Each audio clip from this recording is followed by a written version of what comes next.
When work is a pleasure, life is a joy. When work is a duty, life is slavery. Maxim Gorky, 1868-1936, Russian novelist. When we refer to the tripartite relationship in labor, and we mean 1. Government, 2. Employees and their representatives, trade unions, 3. Employers and their representatives, employer federations, chamber of mines, building industries, etc., let us look at the role each is supposed to play and then see how successfully they are doing it. The past is with us. When considering labor relations in Namibia, we must remember the apartheid past, which formed many of the present attitudes and practices still found in the country. I personally became involved in a labor dispute with the organization that employed me in a part-time position. The organization did not have the financial stability, and therefore I had not received a salary for a period of over 10 months. I consulted on various projects during this time, and the chairperson brought me up for an externally heard disciplinary hearing. At the hearing he stated, "You work for the organization and are a tool." Later, during the hearing, I was also compared to Hitler. This was to me especially sensitive as 2 of my daughters are of Jewish origin. These are fighting words for someone from my background, especially as the chairperson was white. After much thought on the matter, I realized my reaction would have been oversensitive in a situation that did not include growing up under the apartheid regime. To be honest, my reaction would probably not have been so extreme if the chairperson had not been white. Looking at labor unrest in specific sectors such as agriculture and mining, a person has to be aware and sensitive to the effects still being felt by apartheid. If we discuss labor issues on a farm, for instance, we must bear in mind that the contract between the worker and owner often predate our independence. Nevertheless, we have achieved our independence and apartheid is no longer a policy in the country. Now we must find solutions. We must remember the knowledge of the master is to be able to properly employ his employees. For the mastership of employees is what they are instructed to do, not just in having employees. Not that this knowledge contains anything great or respectable. Workers. I purposefully use the word workers instead of employees. Regardless of the word we use, it is clearly understood.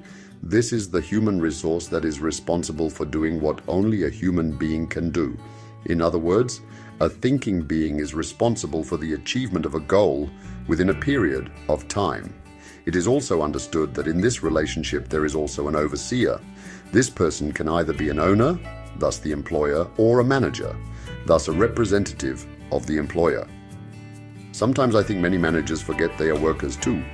Thus, when dealing with the issue of workers, I shall separate them into 2 topics, namely employees and managers. Managers as workers. The Namibian economy is made up of a large percentage of absentee owners. This covers all sectors from farming, banking, and education, and includes even franchise concepts. The owners of such business must rely on the local manager and their honesty.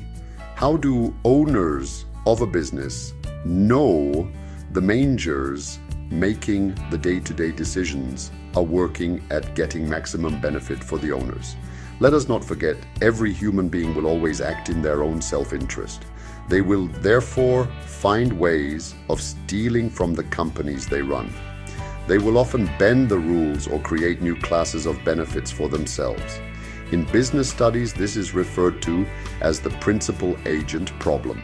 This refers to the problem of how a person, A, can motivate another B to act for the benefit of A rather than following their own self-interest. This problem is found in both the private and public sectors.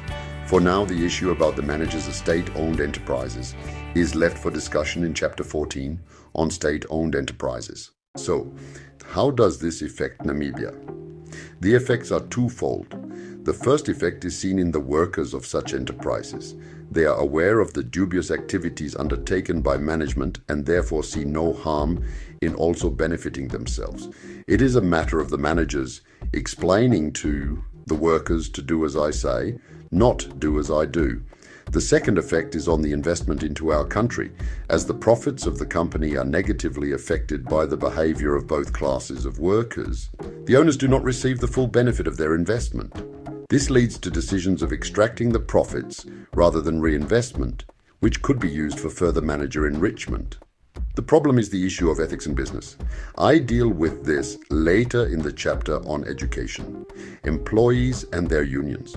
Workers are often unskilled, semi-literate, and the working conditions allow for very little opportunity to become informed of their rights. Because of the nature of our independent struggle, most workers are, however, aware that the unions, through their affiliation to SWAPO, are an intimidating bargainer to employers.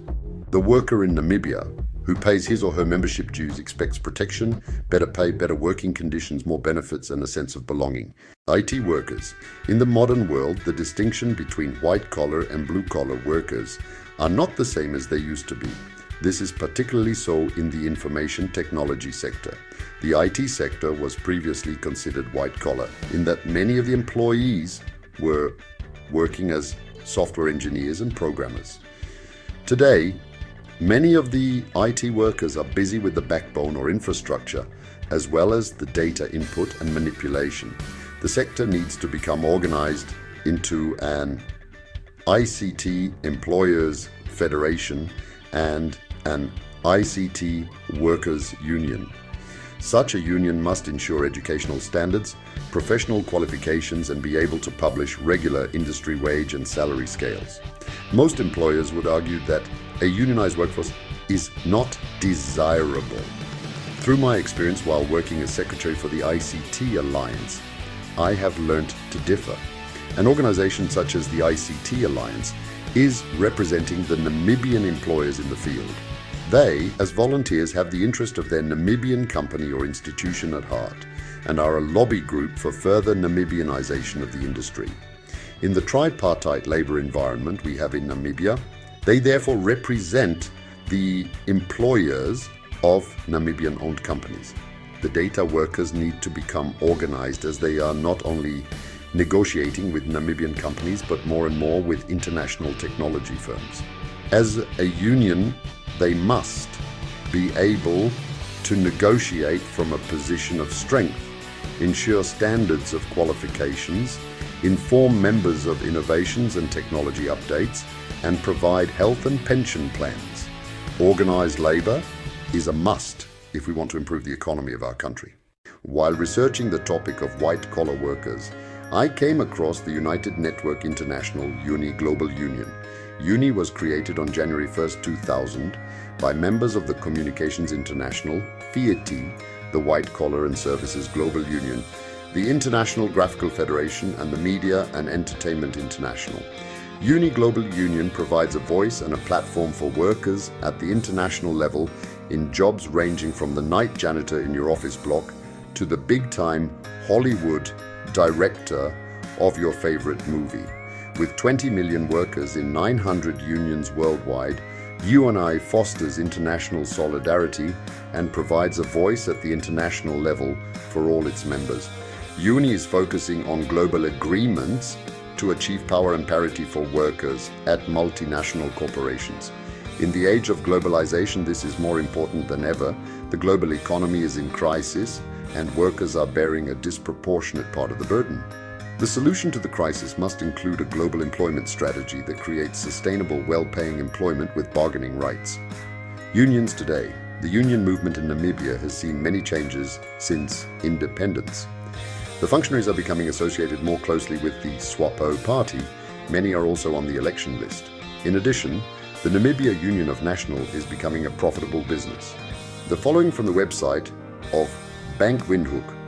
Namibia Financial Services Holdings, NFS, is the group's strategic empowerment partner. NFS holds investments in Capricorn Investment Holdings, 7%, Welwitschia Namibia Insurance Brokers, 20%, Consolidated Financial Services, 5%, Capricorn Life Assurance Company, 25%, Santam Namibia, 10%, and Corporate Benefit Consulting, 35%.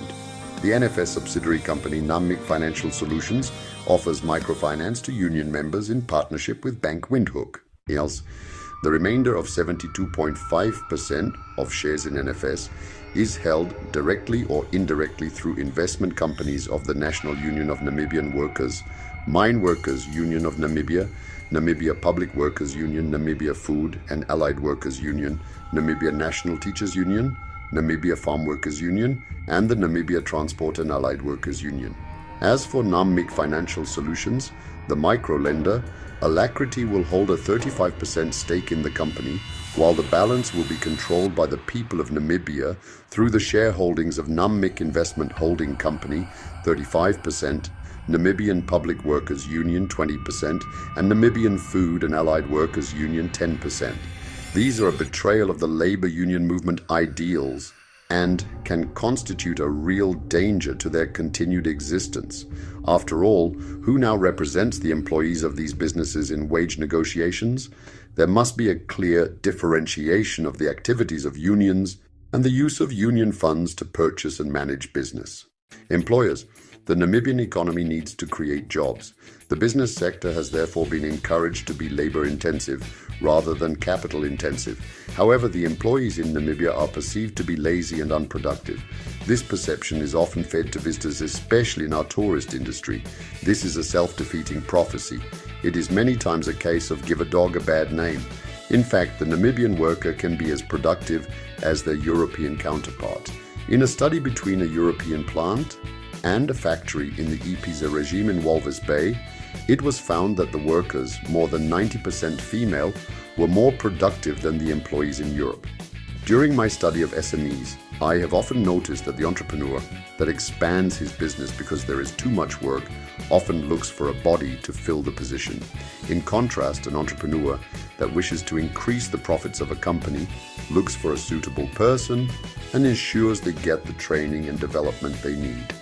Employers need to spend more time on planning their human resources. Often more time is spent on preparing a financial statement or submission to the bank manager than working together with employees on a HR plan. Over the past 20 years, I have come to realize that the successful entrepreneur and manager sees their business as their own efforts. The buying of machines or workers is a means of increasing their own earning power. Thus, only the best is bought, not the cheapest. The future between employers and employees. The unions do have an important role to play. However, it should become a role of joint partnership rather one of confrontation. For this purpose, it would be useful to have a labor consultative workshop between unions and employer representatives that could sponsor a labor advisory council constituting representatives of both parties. Such a workshop could lead to a rejuvenation of our labor market, as happened in the Netherlands. In 1982, the Netherlands came to an agreement, the Wassenaar Agreement, in which employers, organizations and trade unions settled on wage moderation and job creation, mainly through decentralization of wage bargaining. The government contributed tax cuts, which served to compensate for relinquished wage increases. Working hours, hiring, firing, and collective bargaining were all incorporated in a deregulated labor market. In addition, the Dutch halved the income tax rate to 7% and shifted the burden of supporting the sick. In 1996, the employer became responsible to pay for the first year of sickness benefits. This led to much more safety and health consciousness in the workplace. Increasing employment. The government dilemma. The role of the government in the developed world is to balance the creation of jobs against the expectations of the employees. The private sector is encouraged through various means to invest and create employment opportunities. However, the labor force, through its unions, have become so powerful they often influence decision-making that is detrimental to job creation. Bluntly put, an investor puts their money where they get the best return. If labor costs are too high, they go elsewhere. The Namibian government has used a relaxation of the existing labor laws in its efforts to promote investment. The EPZ Act, for example, outlaws certain employee actions. This has not worked. Rather, the government should work to streamline the hiring and firing processes across the board to allow flexibility for investors. It should rather provide incentives to employers who train and develop their existing workforce. For example, the government could suggest a 1% of turnover be spent of computer literacy of all levels of employees over a 3-year period. Those employers who can document the training and testing through proof of International Computer Drivers Licenses, ICDL, or some other equivalent will receive a tax rebate of 5% for the 5 years thereafter. Too much attention is put on preventive measure in our present labor laws. We should work together to create reactive measures which will encourage better cooperation throughout the work environment. The age difference, generation gap. Throughout this book, I find myself returning to the same theme of trust. The breakdown in relationships between government, people, organizations, marriages, families, cultures, etc. all center around the lack of trust. Trust is at an all-time low in Namibia. In the workplace, the trust relationship between managers and subordinate employees has also broken down. However, another element could be part of the problem. Is the difference in age, the generation gap, also playing a factor? The workforce consists of individuals from a variety of backgrounds, ages, gender, cultures, and beliefs. Every generation is also bringing a distinctive viewpoint or perspective in relation to their technological adaptation occurring in today's world. In many countries, this is accepted and management training is given to assist the older generation to understand the mindset of the younger and future employees. ACORN Imperatives. The ACORN imperative is based on the concept from the book Generations at Work. These 5 operating ideas have helped many companies build organizations that accommodate differences, exhibit flexibility, emphasize respectful relations, and focus on retaining talented and gifted employees. Accommodate employees' differences. Treat your employees as you treat your customers. Get to know your employees. Create workplace choices. Managers should work at creating a workplace where ideas are cultivated. Set the tone for creating an environment that is comfortable for employees. Operate from a sophisticated management style. Supervision style should be dynamic, not fixed. Believe in situational leadership and understand when to lead, manage, or get out of the way. Depend less on positional power than on personal power. Know when to make policy exceptions without causing a riot. Match individuals to a team. Match team or individuals to an assignment. Balance concern for tasks and concern for people. Understand the element of trust and work to gain it from your employees. Strive to be perceived as fair, inclusive, and as a good communicator. Be competent. Respect competence and initiative.